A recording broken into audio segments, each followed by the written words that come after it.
Princess Anne has always been known for her strong work ethic and direct approach. Over the years, she's earned a reputation as one of the most reliable members of the royal family. Someone who gets things done quietly, without fuss. She's also deeply protective of her family, especially the younger royals. One of those is Princess Charlotte, the only daughter of Prince William and Princess Catherine. Now 10 years old, Charlotte is starting to take on more public roles. Her first big solo appearance was planned at a children's charity event, a chance for her to represent the royal family and show the world who she's becoming. It was supposed to be a simple, positive moment, but behind the scenes, something wasn't right. Anne noticed the signs early. What looked like small issues in planning turned out to be part of something much more serious. A quiet attempt to embarrass Charlotte in front of the public. What followed was a tense and emotional effort by Anne to protect her young niece from a hidden threat, one that came from much closer to home than anyone expected. The event was meant to be a proud moment for the royal family, and a gentle step forward for Princess Charlotte.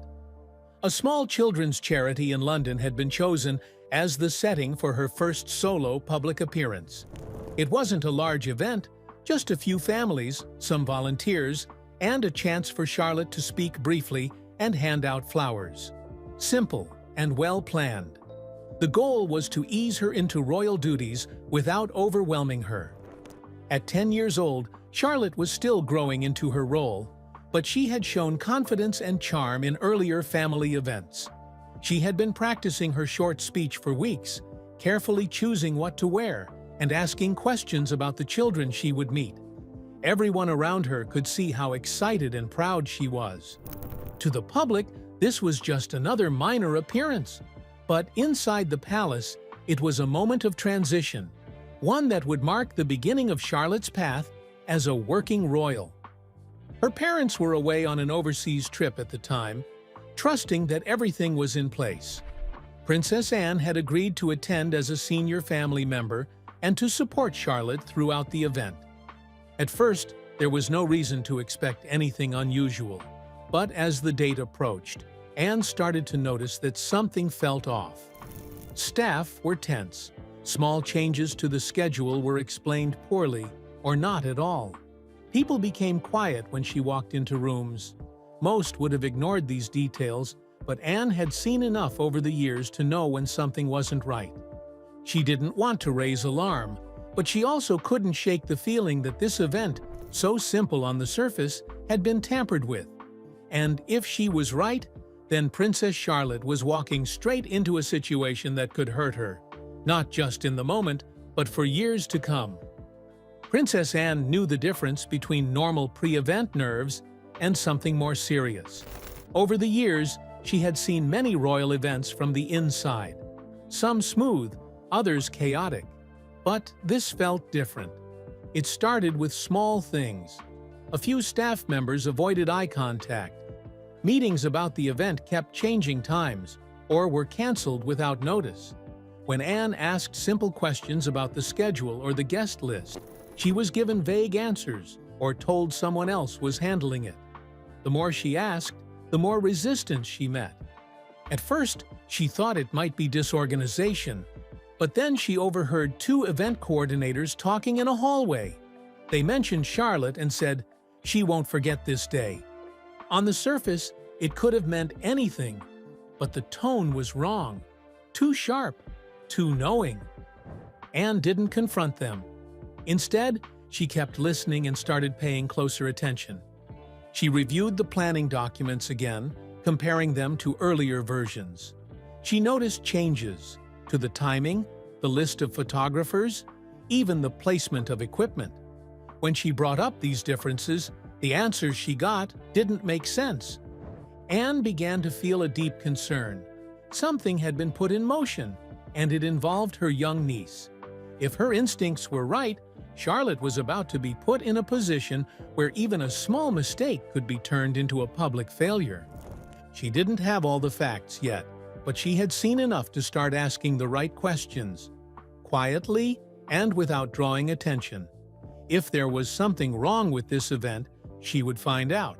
And more importantly, she would make sure Charlotte wasn't left to face it alone. Once Anne suspected something was wrong, she didn't waste time. She began reviewing every detail connected to the event: emails, documents, supplier lists, and staffing assignments. She kept her questions casual, pretending to follow up on last-minute preparations.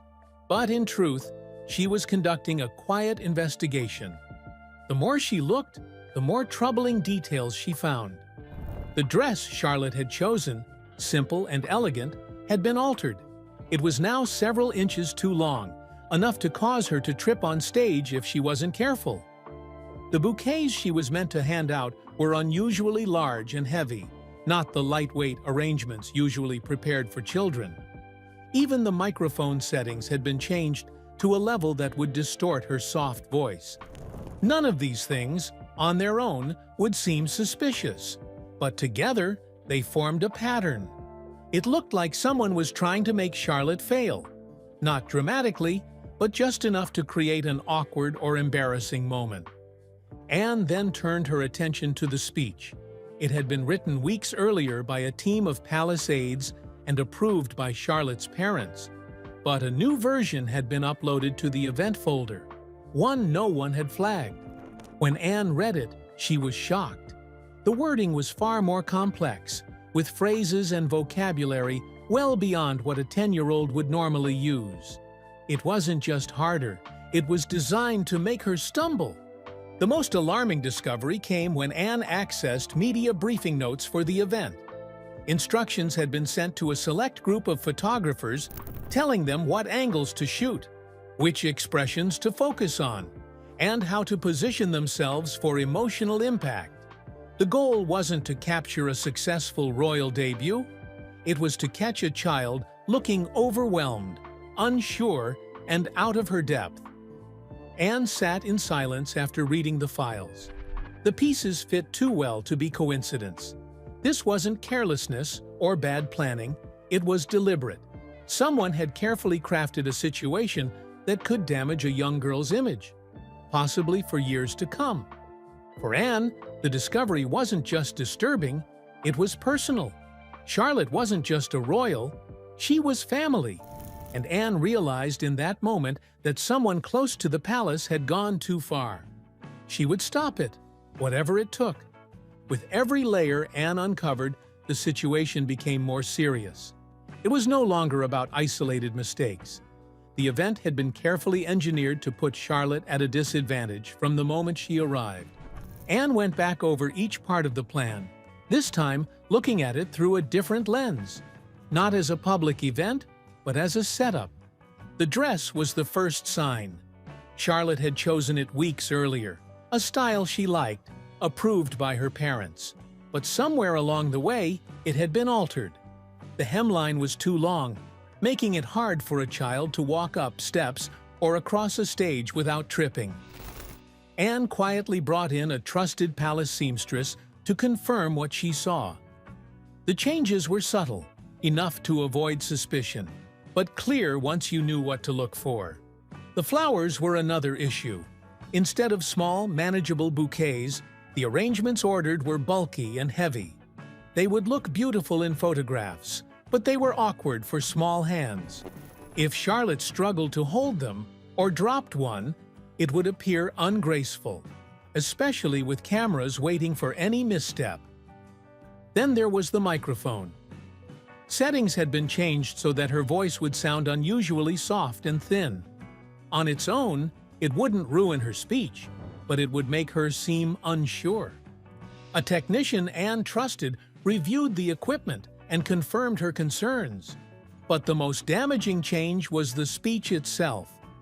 The version Charlotte had practiced had been replaced with one filled with long, difficult words, not age-appropriate, not even natural for a child to say. It looked like someone had gone out of their way to make her sound rehearsed, stiff, or even confused. Anne checked how that version had been uploaded and found that no one on the direct planning team had submitted it. It had come from a different department, one not normally involved in children's events. That set off another alarm. And finally, the photography notes. Specific photographers had been approved at the last minute, some of whom Anne didn't recognize. The instructions they had received weren't standard. They were told to capture Charlotte from low angles or during moments of silence or hesitation. Angles that would make her look smaller, more vulnerable. It wasn't just poor taste. It was a media strategy designed to create a certain image. A young girl looking unprepared, overwhelmed, or weak. Anne knew what would happen next if this played out as planned. Photos of Charlotte would be all over the front pages, not celebrating her first appearance, but questioning whether she was ready for royal duties. And once those images were out, the damage couldn't be undone. Every part of the setup was aimed at one outcome: public embarrassment. And someone inside the royal system had allowed it, or even pushed for it. Anne didn't know yet who was behind it, but she knew one thing clearly. Charlotte was being targeted, and Anne would do everything she could to stop it before it was too late. After reviewing everything, the altered dress, the manipulated speech, the hidden photography instructions, Anne stepped away from her desk and closed the door to her private office. For a long time, she said nothing. She just sat in silence. Princess Anne had faced many challenges during her decades of royal service. She had dealt with political pressure, press intrusion, and family drama. But this was different. This was a planned effort to humiliate a 10-year-old child, her niece, for reasons that were still unclear. She thought about Charlotte, the way her eyes lit up when she talked about the upcoming event, how she had practiced her speech every night, and how proud she was to be trusted with something important. She had no idea that behind the scenes, someone had worked to turn her moment of pride into a moment of failure. Anne felt the weight of that betrayal, not just toward Charlotte, but toward the entire family. For a few minutes, the composure Anne was known for broke down. She allowed herself to feel the sadness and the anger. She cried, not loudly, not for long, but deeply. It wasn't just grief. It was the realization that even children weren't safe from the pressures and power struggles that came with royal life. But Anne didn't stay in that place. She wiped her face, stood up, and got back to work. She had less than 24 hours to stop what had been months in the making, and she knew no one else was coming to fix it. Anne knew she couldn't go public with what she had discovered. Not yet. There was no time, and drawing attention would only give those behind the plan a chance to adjust or disappear. The event was less than a day away. If Charlotte was to be protected, Anne would have to fix everything quietly and fast. The first step was the dress. Anne contacted a seamstress she had trusted for years, someone who had worked on countless royal events without ever leaking a word. She brought her in through a side entrance and had the dress carefully adjusted to its proper length. To help Charlotte feel more confident, Anne also had small safety measures added: hidden tacking in the hem, reinforced stitching at the shoulders. Subtle, but enough to ensure the dress moved safely with her body. Next was the speech. Anne couldn't replace the entire document without raising red flags, especially with the event team watching closely. Instead, she worked with Charlotte in private. She went through the difficult words one by one, helping her understand how to say them and how to stay calm if she got stuck. They practiced not for perfection, but for control, pacing, pauses, posture. It was all framed as extra preparation, so Charlotte never felt alarmed. The microphone issue was harder to fix without alerting anyone. Anne spoke with a sound technician she trusted and quietly arranged for a backup system. If anything went wrong, he would be able to adjust levels in real time without anyone noticing. It wasn't ideal, but it was enough to give Charlotte a fair shot. Anne also reached out to a few senior press contacts she knew well. Without revealing too much, she made sure some friendly, experienced photographers were placed near the front of the crowd. People who wouldn't go along with targeting a child for a headline. That quiet move would later make all the difference. By the early hours of the morning, Anne had done everything she could. The dress was safe, the speech was rehearsed, the sound plan was in place, and trusted people were positioned to help manage the public side of the event. But she knew it still wasn't over. She had likely found most of the traps, but not all. The people behind this had spent months preparing. They might still have surprises waiting. Anne's job now was to stay close, stay alert, and be ready. Because if anything went wrong, she would have to step in fast and in full view of the world. The morning of the charity event began with sunshine and calm, at least on the surface. But Anne felt the tension the moment she arrived at the palace. She had been up most of the night, reviewing final details and rehearsing backup plans in her mind. Though everything was now in place to protect Charlotte, Anne knew the people who had tried to sabotage the event might still try something unexpected. She had to act like everything was normal, even as she stayed alert to every small sign. Charlotte arrived early, full of excitement. Dressed and ready, she smiled as she rehearsed her speech one last time in front of Anne. She had no idea what had nearly happened, and Anne wanted to keep it that way. Watching her, Anne felt both proud and protective. Charlotte was only 10, yet she carried herself with quiet confidence. She was ready, even if she didn't fully understand what this event represented. As the departure time drew near, Anne noticed more signs of strain among the staff. Whispers in corners, glances exchanged when they thought no one was watching.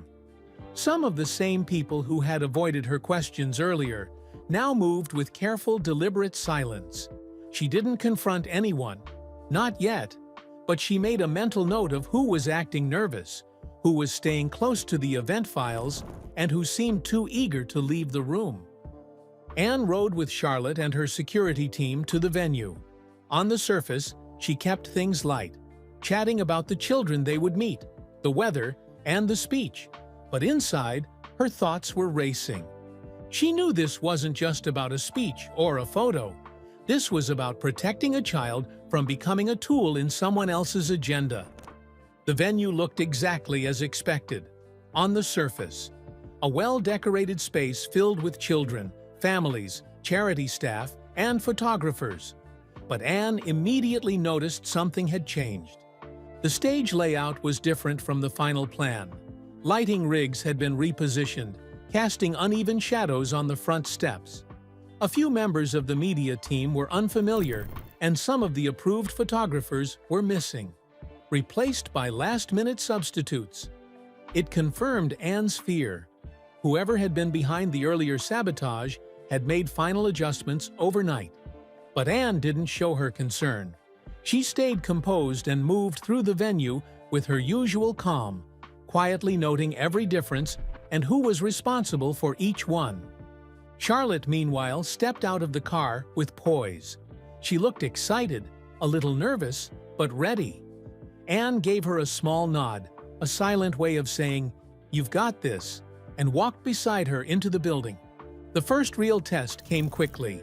As Charlotte walked toward the stage, the lighting cast a shadow over her face, making her look smaller and more fragile on camera. It was a deliberate adjustment. Anne was sure of it, but Charlotte handled it with natural instinct. She adjusted her posture and kept walking without hesitation. The photographers who had positioned themselves for an awkward shot didn't get what they came for. Next came the flower presentation. The bouquets were still heavier than normal, but Anne's adjustments the night before had helped. Charlotte gripped them securely and moved slowly, handing them out with a calm smile. She paused to talk to each child, just as she'd practiced. Cameras flashed, but this time they caught something else. A confident young girl doing her part with kindness. Then it was time for the speech. Charlotte stepped up to the microphone. As expected, the audio was too soft. Her voice barely carried. Anne gave a quiet signal to the technician, who made a subtle adjustment to the backup system. Within seconds, Charlotte's voice came through clearly. The change was smooth enough that no one in the audience noticed anything was wrong. The speech itself included the difficult words Anne had helped her prepare for. Charlotte hesitated once or twice, but she didn't panic. She paused when needed, used the techniques Anne had taught her, and continued. Her tone stayed steady, her body language confident. She didn't sound robotic. She sounded real. The audience responded with smiles and quiet nods of encouragement. From the back of the room, Anne watched closely. Every time Charlotte moved through another challenge, Anne felt both relief and pride. This wasn't about perfection. It was about grace under pressure. And Charlotte had just shown she had it. Anne also noticed something else: frustration on a few faces among the staff and media team. It was subtle, but clear. Their plan had failed. The awkward photos, the speech mistakes, the moment of collapse, none of it had happened. Instead, they had helped spotlight Charlotte's strength. The event ended with applause. Charlotte left the stage smiling, unaware of how much had gone on behind the scenes to make her success possible. As they walked back toward the car, she looked up at Anne and said, "Did I do okay?" Anne smiled. "You did better than okay." The real damage had been avoided, but for Anne, it wasn't over. She knew that if the people behind this weren't dealt with, they would try again, perhaps in a different way, at a different time, and possibly with someone else. Today had been a win. But the work wasn't finished. Once the event ended and Charlotte returned safely to the palace, Anne turned her attention to the people behind the sabotage. She had seen enough. The damage had been prevented, but that didn't excuse the intent or the betrayal. Anne didn't want headlines or scandal. She knew that public exposure would only create more attention around Charlotte, undoing the quiet protection she had worked so hard to maintain. But the people responsible couldn't be allowed to continue. She requested a private meeting with several key individuals involved in the event, including the coordinators who had made unexplained changes, and one senior staff member whose name had appeared repeatedly in the altered planning files. The meeting was quiet and controlled. Anne didn't raise her voice. She didn't accuse anyone directly. Instead, she laid out the facts: the altered documents, the dress changes, the overwritten speech, the unusual photography instructions. She presented the evidence piece by piece, all of it traced back to their offices and logins. At first, there were denials, then vague excuses. But Anne didn't back down. Eventually, the truth came out. The group admitted that they had altered the event deliberately, not to harm Charlotte personally, they claimed, but because they felt the younger royals were being pushed too quickly into public life. They believed a minor failure would serve as a message, a warning to slow down. Anne listened, but her expression didn't change. In her view, their explanation only made it worse. Using a child's public moment to make a political point was not just wrong. It was cowardly. These were not outsiders or strangers. They were people inside the system, trusted, respected, and close to the family. And yet, they had chosen to manipulate an event to create the appearance of weakness in a child. Anne considered her options. She could report the incident formally, triggering a full investigation. That would lead to dismissals, possibly legal action, and almost certainly public exposure. But it would also drag Charlotte's name through the process, and that was not acceptable. Instead, Anne took a different path. She arranged for those involved to be quietly moved out of their current roles. None of them would work on royal events again. They were reassigned to departments where they had no contact with public appearances or the younger generation of royals. Their access was restricted, and a formal note was added to their records. Anne made it clear that if anything like this ever happened again, the response would be far less quiet. She didn't seek credit or thanks. She didn't even inform William and Catherine until much later, once everything had settled. Her only focus was making sure it couldn't happen again. to Charlotte or anyone else. The confrontation was over. The damage had been contained. But Anne couldn't shake the feeling that the trust inside the palace had been changed, possibly for good. In the weeks that followed, the event was praised publicly as a success. Photos of Charlotte smiling and speaking with children appeared in the press, along with headlines calling her confident and charming. Most people saw a young royal taking her first steps into public life with grace. But behind closed doors, the mood was different. Anne didn't speak about what had happened, not in public, and not even within the family at first. But the effort of handling the situation quietly had taken a toll. She had lost sleep, carried the weight of keeping a child safe, and navigated a level of betrayal few expected from within the palace walls. Some colleagues sensed something had happened and asked questions, but Anne offered little. A few people, those closer to the situation, criticized her for not going through formal channels. Others said she had overreacted. Anne didn't respond to either. She had made her decision and she stood by it. Her relationships inside the household shifted subtly. Certain staff members avoided her. A few senior advisors acted colder in meetings. And though no one confronted her openly, Anne knew her actions had drawn a clear line. Loyalty to the crown was not the same as loyalty to the people inside the system. Charlotte, meanwhile, moved on without ever knowing the full truth. She had done well and remembered the event with pride. To her, it had been a good day, challenging but exciting. And that, for Anne, was enough. The child had been protected from the politics around her, just as she should be. Still, Anne knew this was only the beginning. As Charlotte and her brothers grew older, their public roles would grow too. The pressures, the scrutiny, and the ambitions of others wouldn't go away. If anything, they would get worse. Anne accepted that. She had always seen herself as someone who steps in when others can't or won't. And though she didn't say it out loud, she understood now more than ever. Her role wasn't just to represent the royal family, it was to protect it, even from itself. Looking back, there were no grand speeches, no dramatic reveals, and no headlines about what had nearly gone wrong. The charity event passed as just another moment in royal life, successful, polished, and forgotten by most.